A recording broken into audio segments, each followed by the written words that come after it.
A recruitment notice for the Royal Guard, which answered directly to Grand Duke Curtis Schoenberg, was posted in the hall. Everyone thought it was rather foolish to post the job notice in this of all places. Curtis Schoenberg was rumored to be a difficult man, known for his foul temper and volatile personality. But one exceptionally brave girl decided to take on the challenge and sign up to work for Duke Curtis. This girl was Chloe, and not even her friends could dissuade her. She was dead set on her decision. She figured the notice was posted there because no one else wanted the job. The notice mentioned a 200% quarterly bonus upon being hired, which for Chloe was enough to feed her family for a whole quarter. Coming from a poor family, the job meant she wouldn't have to starve or freeze for at least the first few months. War and risks aside, if she could last a year, perhaps the Grand Duke wasn't so bad after all. As long as her family was fed and warm, nothing could intimidate or deter her. But now, as the newly appointed Lieutenant Chloe Abvans, she had to obey the Grand Duke's orders without question. Now she found it all to be rather harsh. She was certain the Grand Duke was deliberately making things difficult for her. Curtis's favorite thing was roll call, during which she, like all his other subordinates, was ordered to keep her head bowed. No one ever lasted. 2 months under that madman of a leader, Curtis, and frankly, it was obvious why, working for such a complete bastard. Roll call was just its name on paper. In reality, it was a form of disciplinary punishment. Chloe found this treatment hard to bear, as she was already exhausted from working late all the time. In a fit of anger, she wrote down how much she hated him, and how even the adjutant had to carry out these absurd orders. But at the thought that Schoenberg was still the hero she had pledged her loyalty to, she quickly threw the note away. The Grand Duke was a workaholic who always stayed up late working, and his aides had to keep up. If you fell asleep on duty, you were guaranteed to face disciplinary action and its consequences. Chloe racked her brain on how to get rid of the notes, even considering eating them. The girl pushed aside the thought of being disciplined. She was paid a hefty sum, and she had already lasted 3 months. Several times she was tempted to throw caution to the wind and have it out with the Grand Duke, but she managed to restrain herself. Lieutenant Chloe Abvans was having a tough time under the Grand Duke. He recalled a day when Chloe had laughed hysterically after making a joke with him, and he decided to make her pay. To keep her on her toes at all times, he decided to dock her salary as punishment. Now she truly wanted to get back at him. Chloe wanted to tell the Grand Duke that she had no dress suitable for the occasion. Fortunately, she had her Royal Guard uniform, so a dress wouldn't be necessary after all.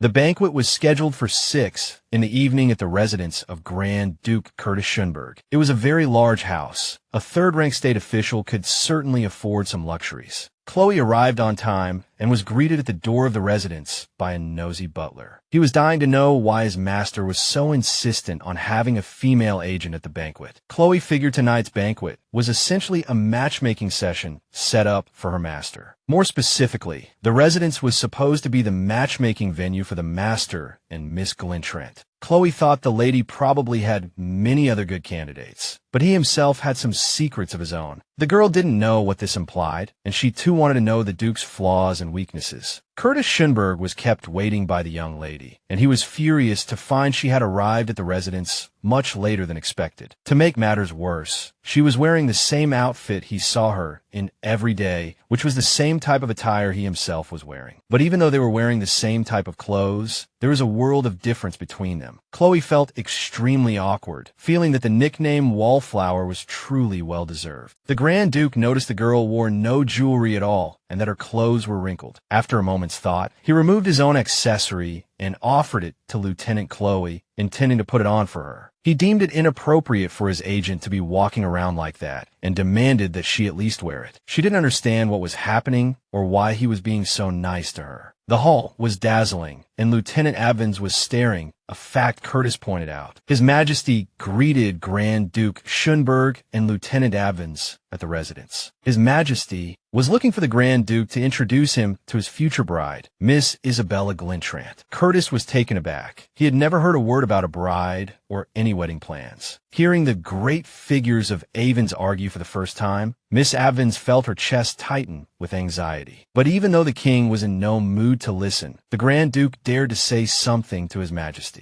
Lieutenant Chloe Abvans was introduced to His Highness as Curtis's beloved. The girl had not expected such a turn of events. Life usually didn't go as she wished. Now she could finally put her plan into action and bring that despicable man to justice. From that moment, their mutual revenge began, starting with the Grand Duke suggesting she get a haircut, but losing control in a fit of rage. He nearly chopped her head clean off, and she barely escaped. As it turned out, Curtis Schoenberg was overly harsh with everything and everyone around him. The Grand Duke found Chloe and told her to stay put, as he wasn't finished with her. Furthermore, after reviewing her report, he made her rewrite the entire damn thing, saying it was atrocious. Chloe could take anything, but now she wanted to see him grovel and told him to get on his knees. It was the first time he had ever been humiliated like this, especially by a girl who worked for him. She looked down at him, realizing her dream had come true. She had finally brought that bastard to his knees. The Grand Duke was desperately trying to convince the king that they were, in fact, deeply in love. He said that his newfound love, Chloe Abvans, was the person he would be with forever. She had to correct the nonsense he was spouting, or the situation would quickly turn sour. Chloe kicked the Grand Duke's leg, hoping to postpone this ridiculous conversation until a more suitable time. But the Grand Duke radiated a murderous aura, and her interruption was completely ineffective. He cut her off, grabbed her hand, and squeezed it tightly, looking as if he were about to drop a bombshell. An exceptional promotion,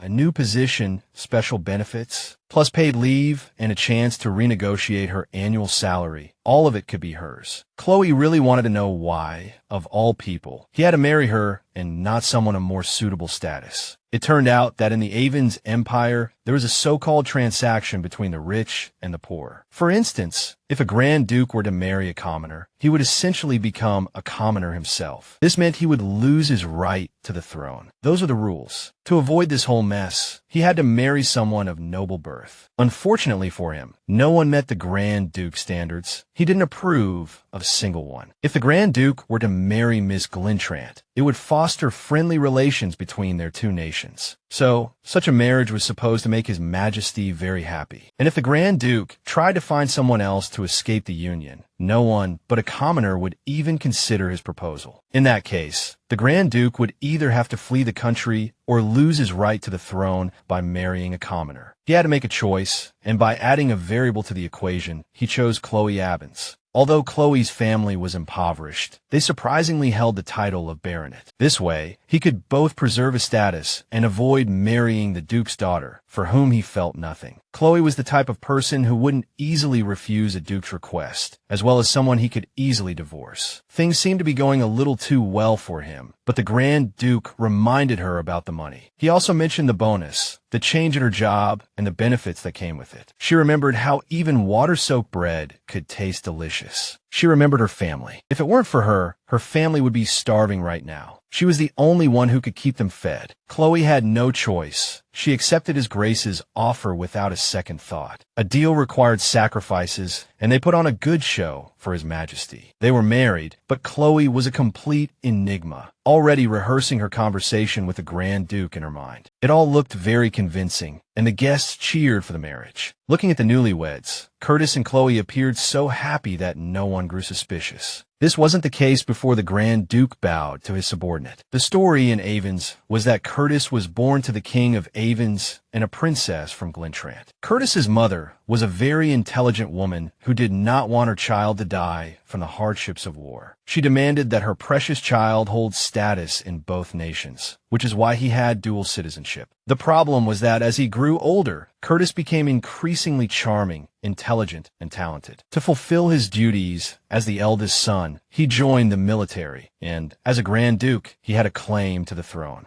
This situation troubled the king, and His Majesty had to do something about it. Perhaps they wanted to tuck him away in Glintrant before he could ascend the throne. Or perhaps they planned to marry him off to Miss Arya of the Navy, who was head over heels in love with him. Curtis vetoed that crazy idea, believing it would not end well. The Grand Duke, however, had someone else in mind, though he didn't know if the girl would go along with it. It was the very lady who coordinated so well with Curtis and had accepted his accessory. He had never imagined she could be so compliant under any circumstances, and it was only now that Chloe realized she had such a talent. Memories flooded her mind. She recalled the king and her wedding to Curtis. What they had orchestrated was a sham, and lying to the king was essentially treason. His Majesty didn't understand why they had kept their romance a secret, but the young lady explained that she had been doubtful of the Grand Duke's feelings for her. and now that he had declared his heart before His Majesty, Chloe supposedly realized he was sincere. They carefully played their parts, ensuring no one would suspect it was all a lie. Curtis struggled to remain serious, while Chloe kept reminding him to focus. But no matter how hard they tried to feign their love for one another, His Majesty wasn't buying it. Their plan wasn't working, and they didn't know what to do next. They had to convince the king, or else. Lieutenant Chloe had an idea. She would present His Majesty with a piece of evidence. There was one thing that could serve as definitive proof of his love for her. The brooch on her chest was the evidence of her darling's official proposal. The Schoenberg family crest on the back of the accessory confirmed its authenticity. Although His Highness might think the evidence was part of some conspiracy, there were no other leads to pursue. They decided to stop picking at each other and getting on each other's nerves. After all, with no indication that their marriage was a sham, there was no need to maintain the tense atmosphere. The situation was stabilized for the time being, but His Highness was not satisfied with the outcome, hoping for something more concrete. His Majesty still didn't believe what he'd heard, but there was nothing he could do about it now. Next, the Grand Duke planned to ask the Grand Duchess to continue cooperating with him, but the girl was very interested in their marriage and what it all meant for the future. The Grand Duke had only intended for them to pretend to be in love, but the situation had changed. Chloe couldn't believe Curtis was asking her to feign being deeply in love with the Grand Duke. It stung that her first marriage was beginning this way, with no romance and no love. Chloe accused Curtis of being unfair to her, but he didn't seem to care. It gave her some peace of mind to know she wasn't the only one at a disadvantage. Now, she needed to get something from him as well. After everything, Curtis was going to pay her back for it all twice over. Since the Grand Duke desperately needed her and was willing to do anything for his country, Chloe was going to make him kneel. Curtis Schoenberg was shocked. He was about to be brought to his knees by his subordinate yet again. Chloe looked forward to her revenge, eager to see the man grovel before her. She would make him pay for everything: the overtime, the punishments, and the way he had treated her. Chloe yearned for him to show her the kind of passion that would allow her to trust him completely. Curtis was taken aback that this, of all things, was what she wanted from him now. She was no longer demanding or ordering him. She was practically begging him to hurry up and kneel. Grand Duke Curtis didn't rush to grant her wish, as he had forgotten to give her something else of great importance. The girl stood there in confusion, not understanding what was happening. With lightning speed, Curtis decisively pulled out a small black box. Lieutenant Abvans watched, waiting impatiently to see how Curtis's little trick would play out. This was an important moment for Curtis. He was about to do something that held great meaning for him. Inside the box, a ring glittered. It was the very ring the late king had used to propose to his mother. This time, he did indeed get down on one knee and lower his head, but for an entirely different reason. On one knee, ring in hand, Curtis asked Chloe to marry him. He tried to make it as romantic as possible, just the way Chloe Abvans liked. It all happened in the most unexpected way for Chloe, but was it really the right thing to do? News that Grand Duke Schoenberg had a fiancée even reached the ears of the Duchess of Glintland. The gem in the box was actually the sacred flame. It was completely improper to marry without a proposal, and on that day, Chloe was feeling rather romantic. If this had been Chloe's ultimate wish, then Curtis had fulfilled it more perfectly than anyone could have. But now,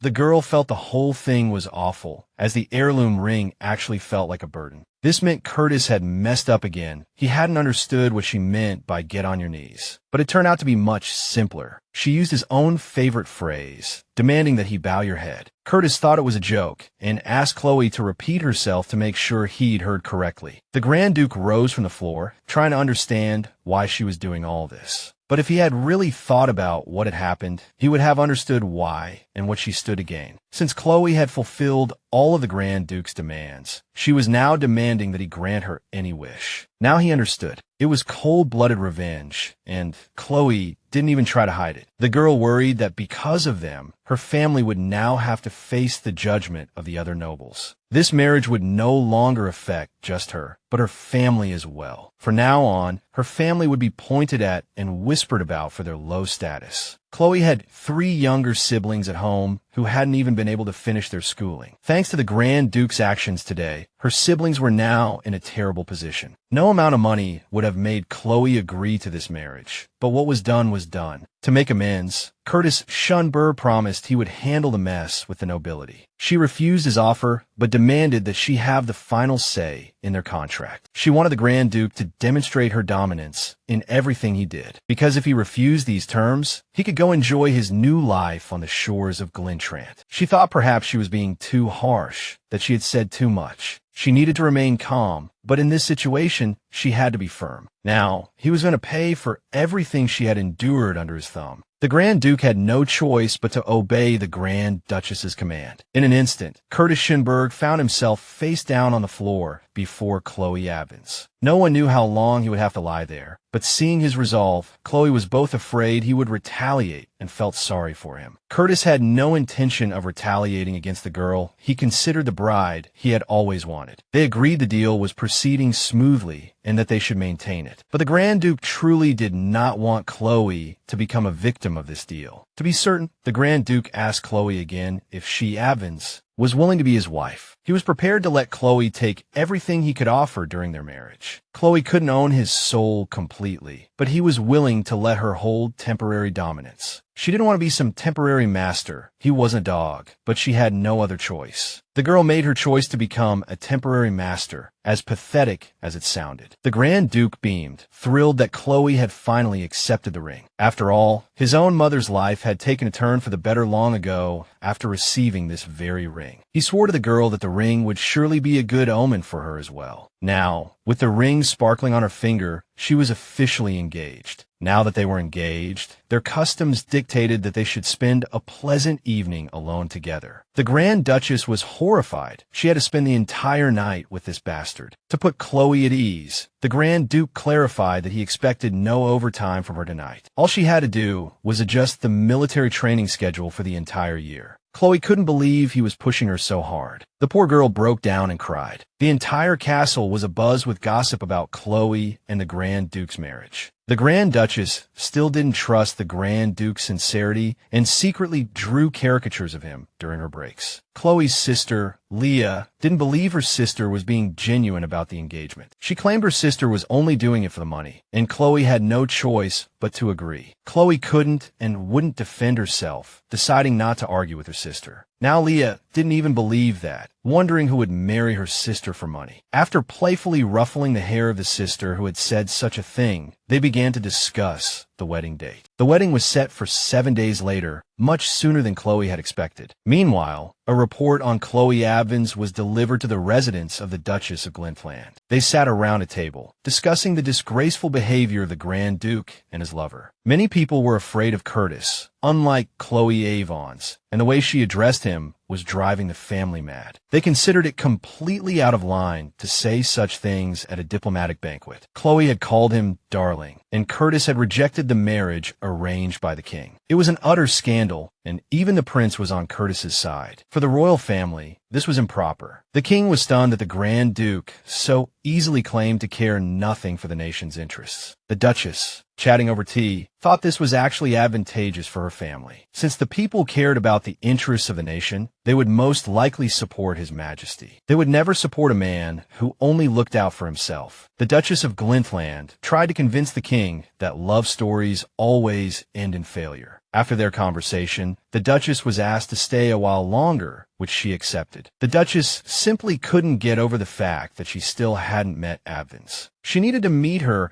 before Chloe and Curtis's wedding. It was very important to her. But she hadn't given up. She still hoped to meet her. You know, hope springs eternal. The Duchess began to inquire about the items brought as a dowry. She singled out a vase and ordered it to be sent over as a wedding gift. Meanwhile, at Curtis's residence, things were still hectic, with some loose ends to tie up. At that moment, they were discussing the details of Chloe's family's move and ensuring they would be comfortable in their new home. The Grand Duchess's family was very excited about the move. Her younger siblings were thrilled, firing off a barrage of questions. Her family was safe now, but she still had to complete all the necessary steps for them to become husband and wife. They began to review both parties' demands, the first of which was read to Curtis. The first item stipulated that during the contract period, he was forbidden from working excessive hours. Chloe felt stressed as Curtis kept interrupting her, and this point was crucial for his reputation. He was already seen as a merciless boss who always made Chloe work overtime. Even though a boss and a husband were two different things, overtime would still be a regular occurrence for Chloe. She would have to play the part of the Grand Duchess 24/7 and attend impromptu banquets, which was essentially more overtime. But the Grand Duke assured her there would be no overtime when it came to her duties as a royal guard. This meant the clause forbidding overtime during the contract period was the first to be approved. Curtis wanted to know if Chloe would continue as his aide after the marriage. The girl agreed, because who else would be willing to be his personal aide? The second point stipulated a separate contract fee and a salary increase. Despite being very wealthy, the Grand Duke flatly refused to give her a raise. I mean, her salary didn't even come out of his pocket. It came from the state treasury. So he came up with a special solution, offering a more interesting condition, a guarantee of $10 million a year. This meant the separate contract salary of $1 million was settled. All that was left for Chloe Abvans was to read the third and final article of the agreement. The article stipulated that Grand Duke Curtis would forever obey Grand Duchess Chloe Abvans. There was no way the Grand Duke would agree to that. Perhaps he should put her in her place for her audacity. Curtis became furious. He felt the need to teach her a lesson. But Chloe just wanted to clarify things and add some riders, not really change anything.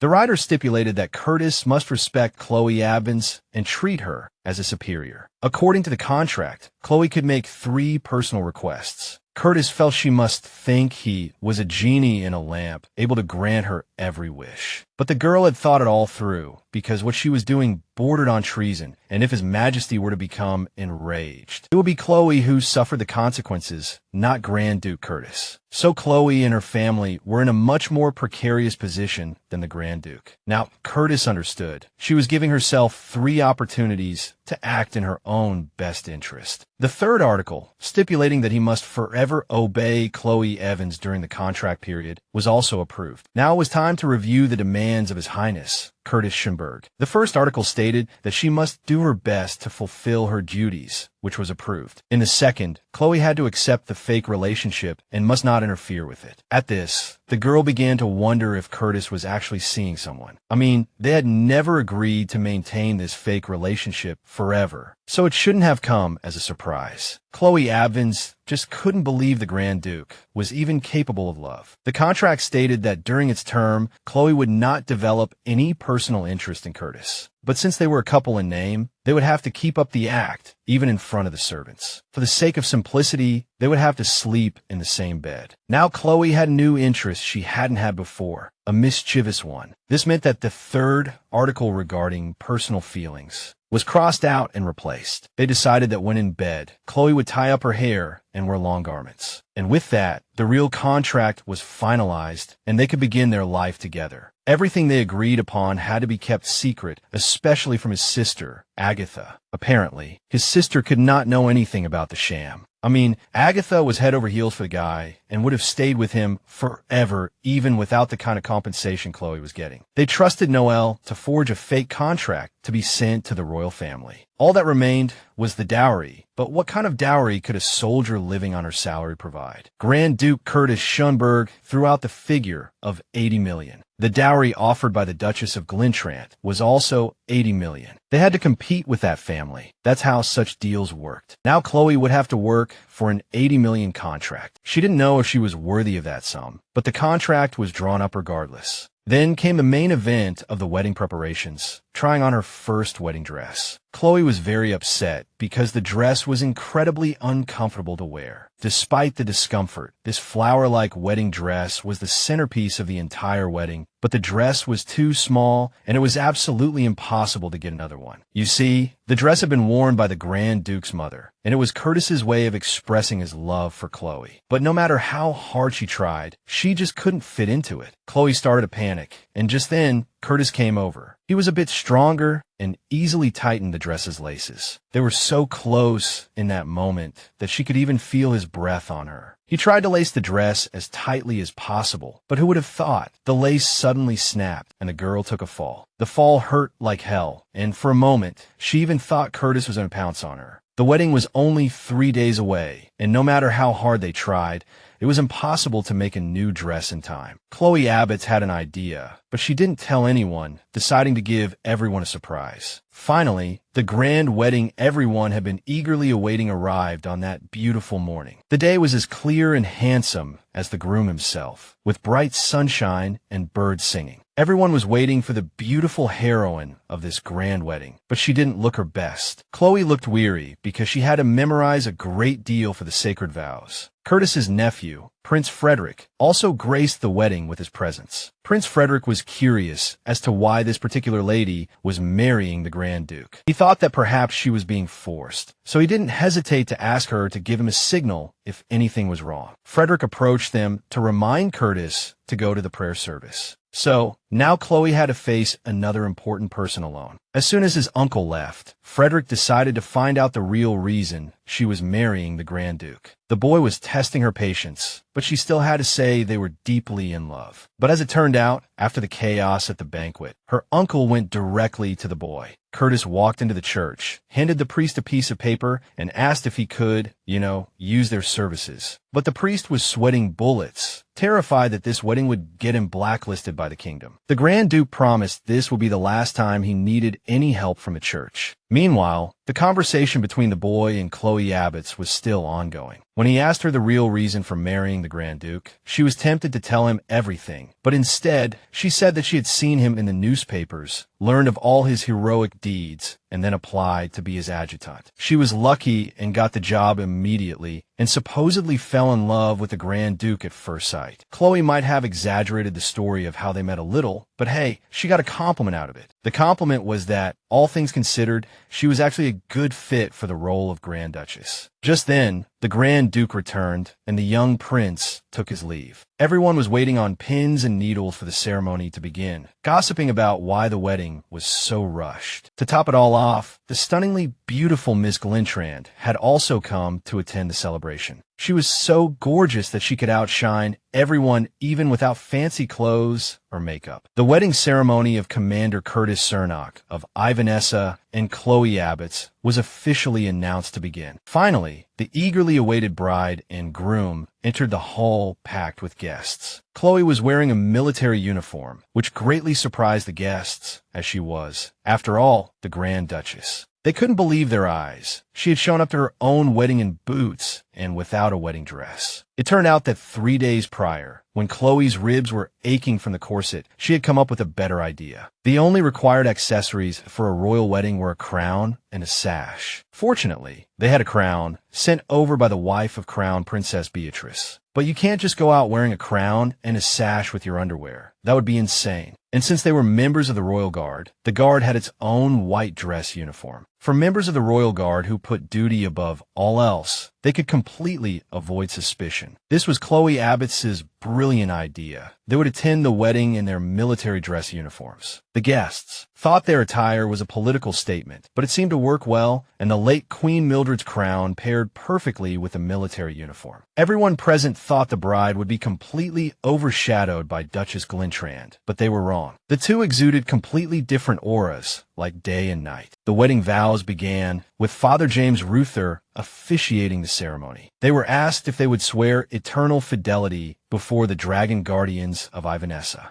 Curtis thought to himself that perhaps this was true love, but then he doubted it, as they were destined to part ways eventually. But hey, she was so beautiful, she could remarry any time and wear another beautiful white wedding dress. By then, her face would be beaming with happiness, not furrowed with a frown like it was now. Curtis was still lost in his daydream, thinking about how her future husband wouldn't be him. For some reason, this thought irritated him. But before that, there were many things to take care of. The bride was asked if she swore to be with her husband for life, and she replied, "I do." Then came the crucial question. Did the groom have a sacred vow offering prepared? As it turned out, our groom did. It was a magnificent, sparkling piece of jewelry. He leaned close to Chloe, his lips almost touching hers, and placed the beautiful necklace around her neck. The necklace was on, and it looked surprisingly good, even with the military uniform. But that wasn't all. Curtis had something else prepared for his bride. He took out a silk-lined box, and inside was a ring called the Sacred Flame. The crowd gasped in amazement. It was the ring of the late Queen Mildred. The ring was given to Chloe Abvans as a symbol of love and sincerity. It seemed the Grand Duke had really gone all out this time, giving her that ring. The people's reaction was strange. Wasn't this just standard wedding procedure? Normally, he would have given the ring to Chloe Schoenberg, but now he gave it to Chloe Abvans. Basically, the ring had nothing to do with the marriage, and now belonged entirely to Chloe personally. The girl didn't understand why she needed this, but Curtis told her to keep her voice down and just accept it for now. He explained that it was a gift to make up for his past actions. Now, they needed to seal the vows with a kiss, which was to be expected, as it was a wedding after all. For both Chloe and Curtis, it all felt like a dream, as they had to follow the priest's instructions rather than their own hearts. The wedding ceremony was calm and peaceful, and the guests mingled in the palace. Miss Glentrand also made an appearance, holding her own entirely on her own merits. Rumor had it that the marriage was so rushed because of His Majesty's urging, but the proof of their love was the kiss that everyone in the hall had witnessed. Those two were so perfect, it was infuriating. They skipped the reception and slipped away as soon as the ceremony was over. I guess the newlyweds ran off to get busy. But the truth was, they ran off to brush their teeth because no one had warned them they had to kiss. They hurriedly brushed their teeth, talking about the kiss that had thoroughly disgusted Chloe. It wasn't just a peck on the lips, but Curtis couldn't help it, or else people would start gossiping that their love was fake. Since things had come to this, Chloe demanded her rightful compensation for the trouble. He promised she could have whatever she wanted after the divorce, but right now, they had business to attend to. This was her first day as the Grand Duchess, which also meant the servants had work to do. Opening the windows, Curtis showed Chloe Abvans all the subordinates at her disposal. There were so many that the girl felt burdened and almost wanted to back away. I'd bet that 80% of those people were spies working for His Majesty. One of the servants was quite a character, an elderly head butler named Philip Deltaunt. The countless servants of the Schoenberg family were all under Philip's management. He was originally supposed to manage the palace servants, but after a conversation with the king, everything changed. When he found out he was to become the head butler of the Grand Duchy, he began to follow the king's orders. At the king's request, he reported on Curtis's every move, looking for weaknesses and leaking information. That was how he entered their household. Of course, before this, he had already seen what a selfless workaholic the Grand Duke was. The butler thought Curtis should go out and enjoy life, live the life he was meant to live. But things were different now, because Curtis had a Grand Duchess, a girl from a humble background who came from the Navy. Philip believed she was just dreaming of climbing the social ladder through such a marriage. He intended to monitor the pretentious Grand Duchess's every move, or so he thought. Philip waited for the Grand Ducal couple to appear so he could greet them personally. He believed that a girl who dreamed of marrying into wealth and actually succeeded would always mess something up. He saw Chloe as a thorn in His Majesty's side and sneered at her every little mistake. Chloe knew she couldn't make any mistakes in front of these countless servants, but she still slipped a little on the smooth floor, which was exactly what the butler had been hoping for. Philip told her to be careful and then greeted his mistress. The butler was overly courteous, saying that the palace had been revitalized by Chloe's arrival. But in his heart, he looked at the girl and thought the Grand Duke's standards were far too low. After the introductions, Chloe replied that she was not yet familiar with the place and would need the butler's help. It was strange that someone who served His Majesty would end up working for Schoenberg, but it was said that the butler only began serving His Highness Schoenberg on His Majesty's orders. Chloe wondered if he was just a butler, why did he act like someone of a higher station? After the butler's constant attempts to provoke her, Chloe's impression of him plummeted. Now,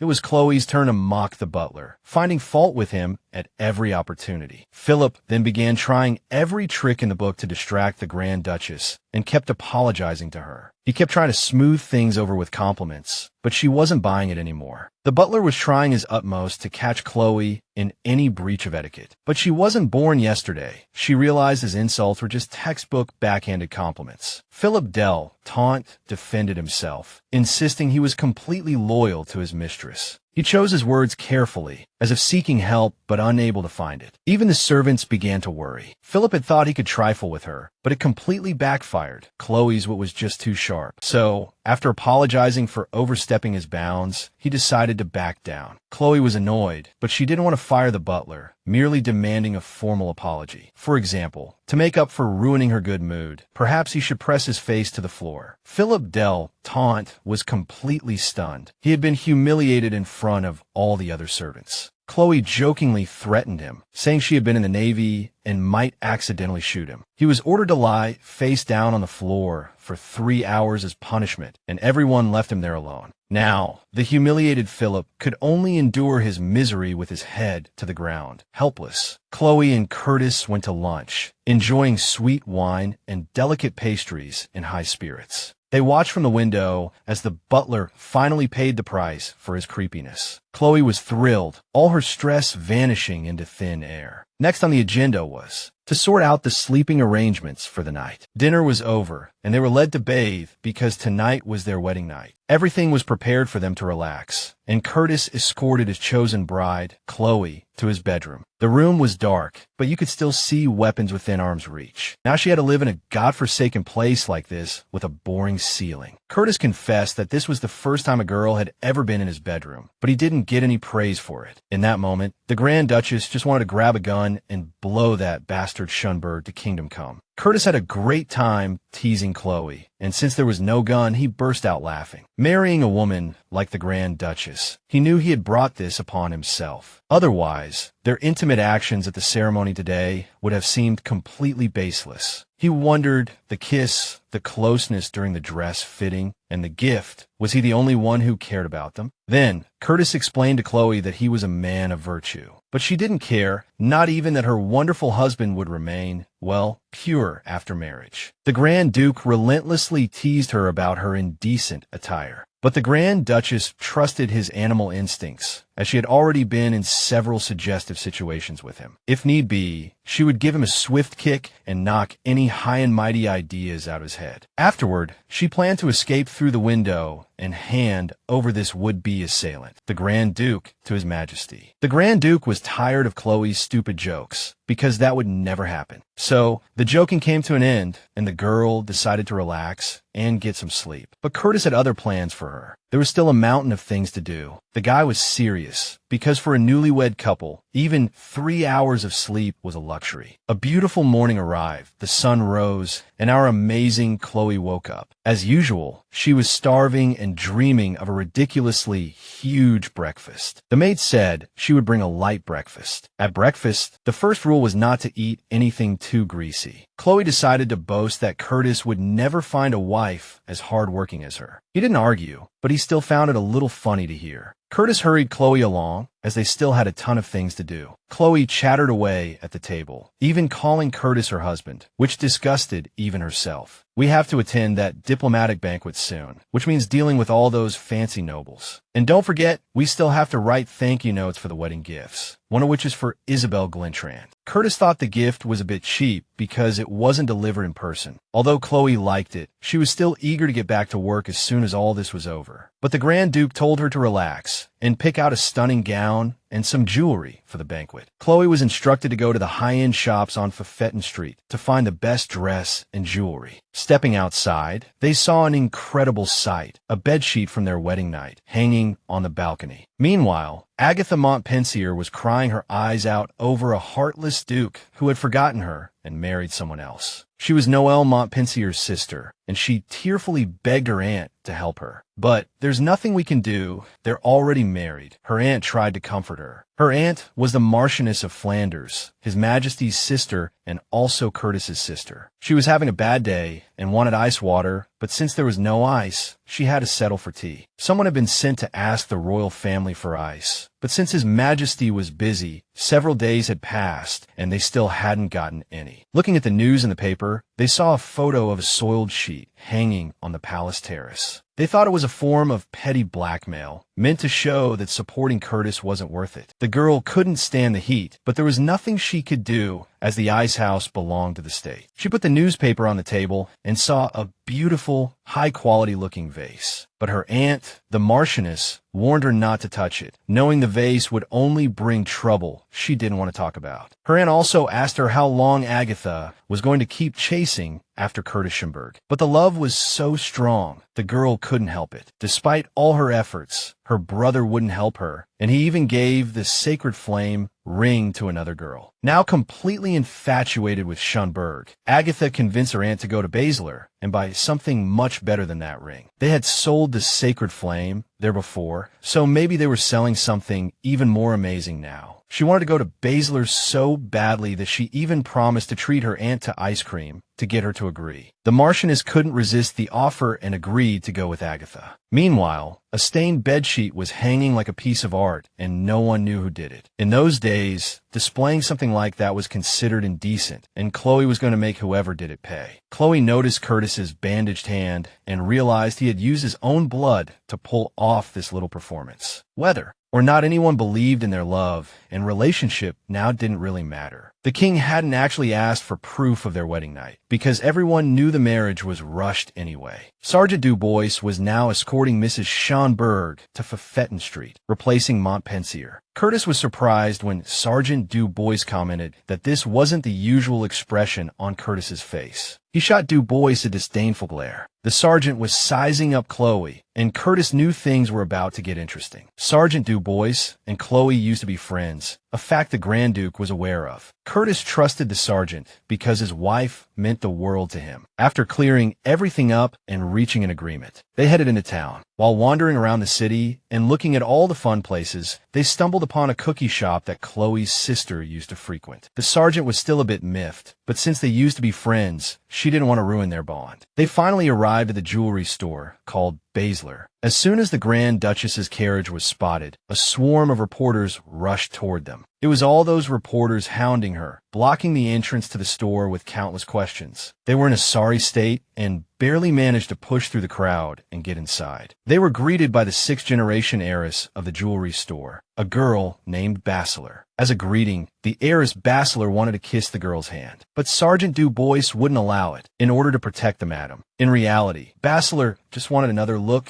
at this sacred flame. Her father had discovered the stone, and because it was so small, it remained unsold for a long time. But after being meticulously cut, it shone brilliantly and was sold. She was happy to see it shining on Chloe's hand once again. She offered to take them to the second floor, where they were greeted by her sister, Camille. Her sister did her craft work on the third floor of this building. They came to the main showroom, the pride of Basler. It was flawless, with everything sparkling. But Chloe wasn't really interested in jewelry, so they suggested she sit down and take her time. Chloe wanted to find some bargains, but their shop only made top-tier pieces. The maid tried to get her to look at the details of the jewelry and then pick one out. So Chloe decided to look at everything Basler had to offer, as it was hard to find elsewhere. Chloe's eyes fell on a piece called the Bloody Queen, a treasure that was unattainable for anyone. It turned out the whole district sold this kind of high-end merchandise, but sometimes the prices were just prohibitive. It was hard to choose, so they suggested she pick a piece based on her favorite color. The Grand Duchess thought these were just shiny rocks, not necessities. If you couldn't even eat them, why spend millions on something like that? But Chloe had to pick some jewelry. She needed something to wear when she went out. Even with her high-profile status, Chloe usually just wore simple dresses, just because she liked the color. Being completely indecisive, she eventually set her eyes on Miss Basler's necklace. That necklace was not for sale, so Camille suggested Chloe take a look at her father's private collection, the one that had never been shown to the public. The collection was very cute and gorgeous. Even a child could find something to like in it. They used to sell these pieces, but the store's new policy forced them to suspend sales. Chloe decided to take a look at a tiara originally made for a princess. Since their father's death, they hadn't been able to create jewelry like that for the past 10 years. About 5 years ago, they started importing this black opal. It almost caused a whole incident with the Navy. Just as they were telling the story of this gem, Montpensier burst in. No one saw her come in. No one knew how she got in. The place was surrounded by people. It was that poor girl, the one who was madly in love with Curtis, but got no response.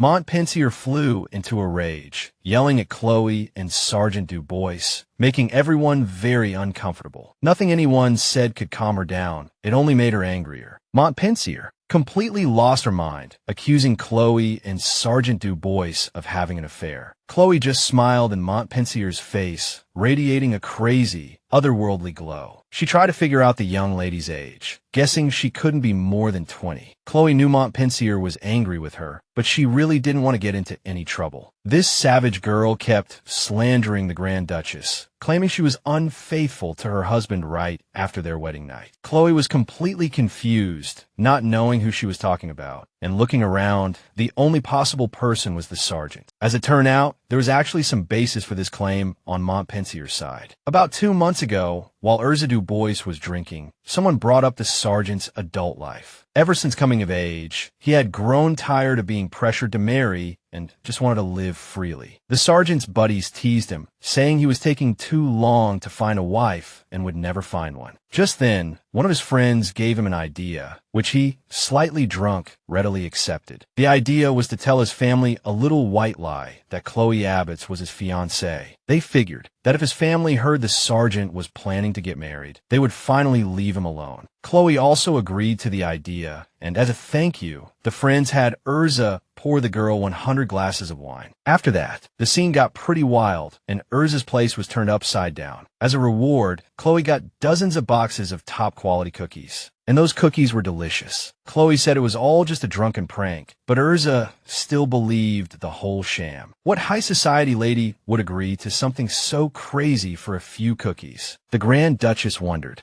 Montpensier couldn't believe she had dated that lieutenant for 2 months and then married Curtis, stabbing him in the back. She wondered if the master knew that Chloe was messing around with her friend. Fortunately, the Grand Duchess couldn't care less what the girl thought of her private life. She pointed out to Montpensier that she was just a junior sergeant, while Chloe was a lieutenant, so basically her superior. I mean, the young lady was just the daughter of Count Montpensier, while Chloe was the Grand Duchess of Schoenberg, which meant the Grand Duchess's status was far superior to some count's daughter. But for some reason, the girl suddenly burst into tears. Chloe guessed it was because of her intense, unrequited love for the Grand Duke. No matter how hard Montpensier tried to hide it, Chloe had guessed it perfectly. Just as they were busy arguing about who was more important and who should leave Basler first, Marie came over. This woman was at the top of Curtis's list of most respected nobles. Her name was the Marchioness of Flandria, the king's sister. No wonder Agatha Montpensier was clamoring so brazenly, Chloe thought. The Marchioness apologized to Camille for arriving uninvited, even though they already had an appointment with other clients. She didn't really need to apologize to Camille, as she was an old friend who hadn't visited Basler in years. Curtis Schoenberg appeared just then, because Noel had insisted he not leave his wife alone, especially so soon after they were married. The Marchioness apologized again for coming unannounced, and Curtis called her sister and told her not to worry about it. Everyone was surprised to hear him speak such warm words to the Marchioness. The guests decided to go upstairs to see more jewelry. While at Basler, the Grand Duke overheard the entire conversation between Chloe, Miss Montpensier, and the Marchioness of Flanders. They listened as Chloe told the story that everyone in the guard knew. The Grand Duke was stunned. He couldn't believe his ears as he heard something that made him doubt Chloe. But it was nothing more than the drunken ramblings of the 1st Division's commander. When Agatha broke down crying over her feelings for him, Curtis was surprised that his wife was so concerned about her. He couldn't figure out if she was naive or clever to be worried about Montpensier in a situation like this. Aunt Marie also overheard the conversation between Agatha and the others, and now Curtis was no longer hiding and offered to give the items in the shop to the Grand Duchess. There were several tiaras and necklaces custom-made by the former king for Princess Marietta. Chloe understood why Basler hadn't shown her these jewels. The Marchioness didn't want to ruin her relationship with Curtis. A tiara that Chloe's sister liked was set with a priceless gem. Their father had poured extra care into making that tiara, so the girls couldn't take it lightly. Curtis broke the idle chatter and decided to formally introduce them to his wife, Chloe David Schoenberg. His sister was still fanning herself, thinking that perhaps fate had brought them together. Miss Montes couldn't believe the news, hoping Curtis would say it was just a huge misunderstanding. But unfortunately for her, it turned out to be the cold, hard truth. Agatha yelled and screamed, questioning why he dumped her and married another woman. But Curtis Schoenberg saw that her behavior hadn't improved at all and was still as reckless as before. He had wanted to make her his Grand Duchess, but after seeing her thoughtless actions, he changed his mind. He explained that he didn't abandon her to marry someone else, and her social status also had nothing to do with his feelings for her. Montes said she joined the Royal Guard because she loved him to death. When he found out, he was furious. He would never let her do that. Agatha's tears streamed down, and the aunt was even more upset, saying they would just have to get ice cream next time. Miss Montes was taken away to cool down, and everyone breathed a sigh of relief. The Marchioness apologized again for what happened in the shop, then asked Chloe to introduce her sisters. There was Leah, who resembles their father's side, and Iris, who looks like their mother, and then another younger sister, the most talkative and lively of the sisters. The lady was considering giving the tiara she was wearing to Miss Iris as an apology, but Chloe laughed because Curtis decided to apologize on her behalf by letting his wife protect her dignity. Afterward, they went for ice cream, and everything was great, with Urza escorting her sisters. They were supposed to meet soon at Eleanor's, and at the Marchioness's request, Curtis had to bring his wife. This is what Chloe gathered from the Marchioness's words, because she had really saved Curtis's skin today. Chloe had never been to Eleanor's salon before, as it was a famous salon run by female military officers. Now, not only did she have to attend this gathering of high society ladies, but she also had to organize it herself. Miss Chloe Abvans was wolfing down her ice cream and even wanted to pack some to go with ice. But it was a bit more expensive than Curtis had expected, and Chloe was a bit flustered, not knowing how high society nobles did things. She stood up, moved closer to her husband, and tried to see if taking it to go was allowed. He said no, so she decided to give it to the Marchioness of Flanders. He agreed, but they would need a lot of ice, and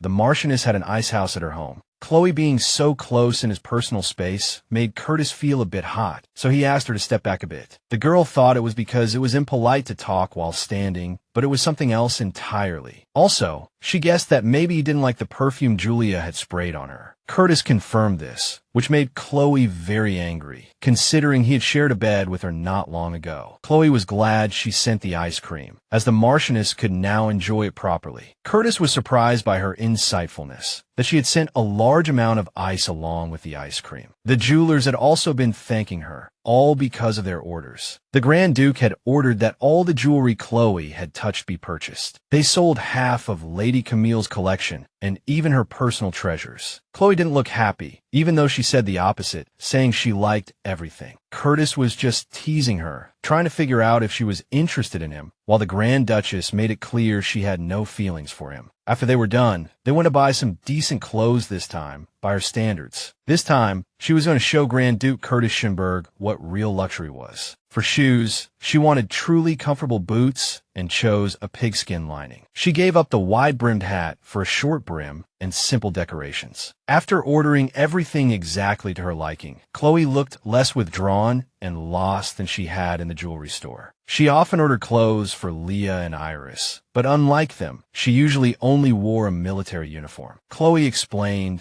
that because of their difficult family circumstances, Iris had been rejected by many schools. So she needed to be at least decently dressed so as not to attract so much criticism. It was then that Curtis suggested Chloe hire a private tutor. Chloe countered that relatives of a married lady don't usually live in her new home. However, with a salary of $40,000, she could feed them, clothe them, give them shoes, raise them, and still set aside a considerable sum to dress them up. Seeing the beautiful fabric in Chloe's hands, the Grand Duke decided to buy it for her as well, feeling the fabric would suit her perfectly anyway. Even though she usually wore a uniform, she was actually enjoying this shopping trip. Most likely, when she was ordering clothes for her sisters, she was also thinking about what would look good on herself and what she liked best. Curtis guessed that Chloe probably didn't regret giving up her own share because she was thinking of her sisters. Seeing her like this, he knew that bringing her here was the right decision. Chloe was thrilled that she had successfully spent so much money, and she showed Curtis the receipt, but he wasn't surprised at all. Even though she knew she had spent a fortune, Curtis suggested she buy another house. Chloe agreed, but she forbade tearing down the old house because she was waiting for her parents to come home. Her irresponsible parents had been living overseas for years. Curtis thought that even if there were no jewels or fancy clothes there, the Grand Duchess's family home was by the roadside, too exposed. But it wasn't just about her parents. Chloe was sure it would be a joke if, after their divorce, she ended up living in a house belonging to her soon-to-be ex-husband. But Curtis was so captivated by her that he had actually forgotten about their planned separation. Chloe looked at herself in the mirror, thinking about how uncomfortable she felt despite the beautiful and expensive outfit. Maybe it was because she felt it didn't belong to her, just like everything else. Chloe stared at herself in the mirror for so long that at one point she thought it didn't suit her at all. In reality, the outfit looked very good on her, so Curtis pointed out that she had been looking at herself in the mirror for too long. Chloe couldn't believe her ears. Could this guy really say something that would make her change her mind instantly? She felt strange because she had never worn clothes like this, but as long as she didn't think about the price, it was cute and comfortable. In fact, the outfit cost a fortune, but it was just pocket money for the Grand Duke. She could never get used to this, because these things didn't belong to her at all. It was then that she thought she wasn't the real Grand Duchess, and their marriage was just an act. One day, when she left this stage,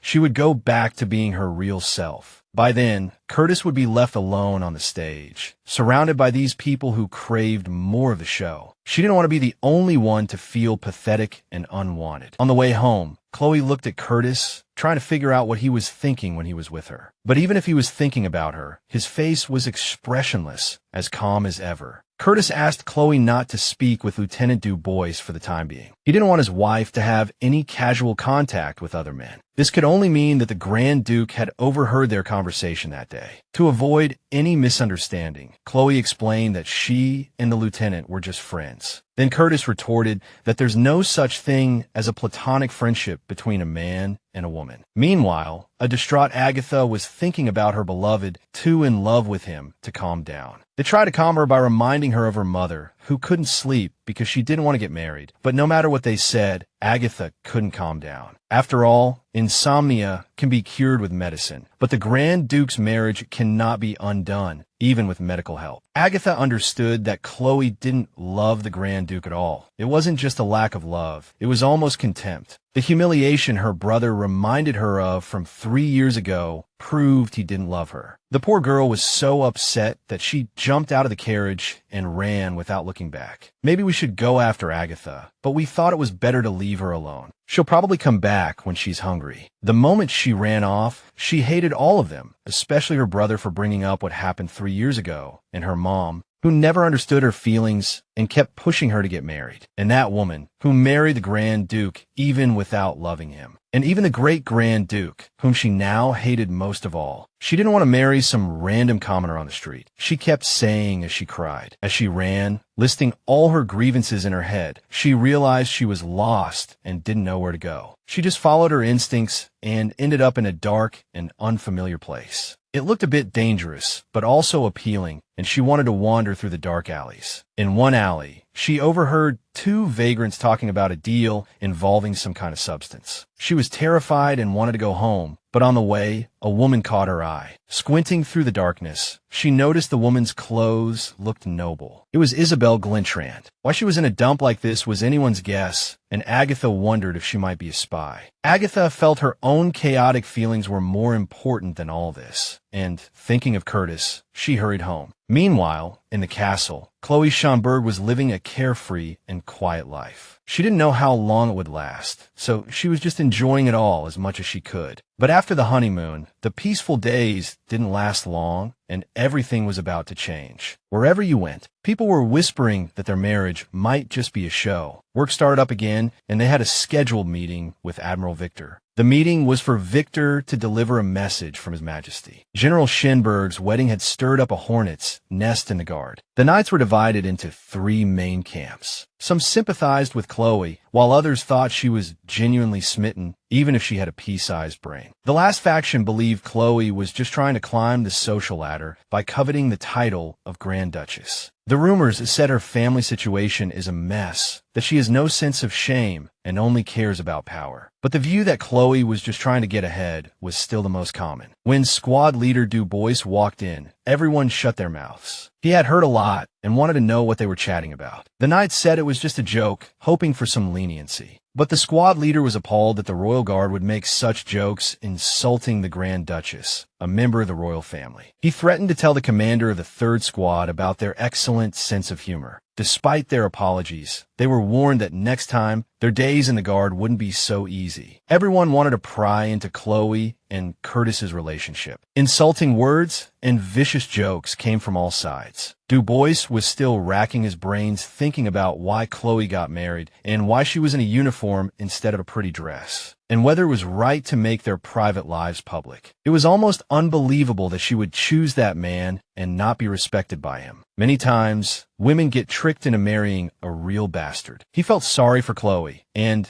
as the aide-de-camp who was always by Curtis's side, she knew how ruthless the guy was. So he couldn't figure out why Chloe chose him. It didn't feel right to say that the girl and Curtis were sneaking around. In fact, Du Bois wanted to ask Chloe if she was okay, but he was also scared. Although they were close, and he wished she would be honest about her past feelings, he also felt like he was being pushed away, and he couldn't tell if it was real. Chloe was just that distant. That's why he had acted awkward and reserved, and now he regretted it. Especially when Agatha snubbed Chloe. He couldn't do anything. When that guy Curtis showed up like a knight in shining armor, Du Bois felt like he'd been kicked to the curb, as if he had suddenly become insignificant. Sarah came over because she had a personal problem to discuss, but they immediately had her sit at the table. It was about her mother. She wanted to invite the madam to a meeting. It shouldn't have been difficult, but the madam, the Grand Duchess, refused all invitations. So Admiral Victor was to deliver a message from His Majesty. They needed to host a housewarming party. It had to be a very grand housewarming party, inviting all the high-ranking nobles and the entire royal family. And the Grand Duchess Chloe Schoenberg had to organize this party, because she was now a member of the royal family too. It marked the 28th anniversary of diplomatic relations between the duchy and Glentrand. But since the marriage alliance between Glentrand and Schönbrunn had been broken, the banquet had to go smoothly. Chloe suggested it be handled by a more experienced member of the royal family, but one of them had a bad cold, and the other, the Marchioness of Flanders, was busy with another task assigned by His Majesty. There was no point in arguing. In short, Victor told them to get their act together and make no excuses. They promised they would, but that wasn't his point. Victor wanted to remind them that it was he who introduced them and brought Officer Berg into the Navy. He told them to be careful how they acted, and the Admiral pointed out that they were behaving as if they couldn't stand each other. If they were going to play this game, they needed to act the part properly, not so obviously keeping their distance. Even if His Majesty was a bit slow, he would see right through it. So they had better start acting like they liked each other. It was a beautiful, sunny day, but for Chloe and Curtis, the beginning was a little different. First, Curtis suggested to his wife that they hold hands to dispel the guard's suspicions. But the Grand Duchess really didn't want to, and since she had no choice, she had to agree. Seeing them, the people around them whispered about their great love, because it looked believable now. They took Admiral Victor's advice and always walked hand in hand. Even if they really didn't want to, they no longer kept their distance, as they hadn't realized before that it made their love look fake. Most importantly, the expression on Curtis's face needed to be adjusted soon, or rumors of their discord would spread. Also, the Admiral mentioned a potential personnel change. His Majesty wanted to remove Chloe from her position as aide-de-camp, but it wouldn't work. His Majesty had used all his power and tricks to try to make it happen, but in the end, he failed completely. That restrictive contract, the one for a huge sum of money in exchange for never being able to leave, was impossible to forget. Before Chloe came along, finding an aide-de-camp for Curtis had been a nightmare. The Admiral even had the King's seal. The royal seal cannot be questioned, not even by the king himself. So to get rid of Chloe, you needed Curtis's consent. Curtis was happy to spite the king. Chloe thought it would be wiser for Curtis to let her go and pretend to obey the king. Even though he really wanted to protect her, Chloe thought the best way was to throw her to the king like a bone, while he could quietly prepare for his next move. Ever since Chloe Abvans took on the Schoenberg name, she had been trying hard to fulfill her duties. Chloe knew exactly what she was up against and had rehearsed all possible scenarios, including being fired. While walking in the kingdom, Curtis pricked up his ears. It felt like they were being watched, but it was just the gardener, no threat. In fact, the Grand Duke had been dodging assassins since he was a child, so he had a real sixth sense for people around him. He also knew that Chloe was far less careful in this regard.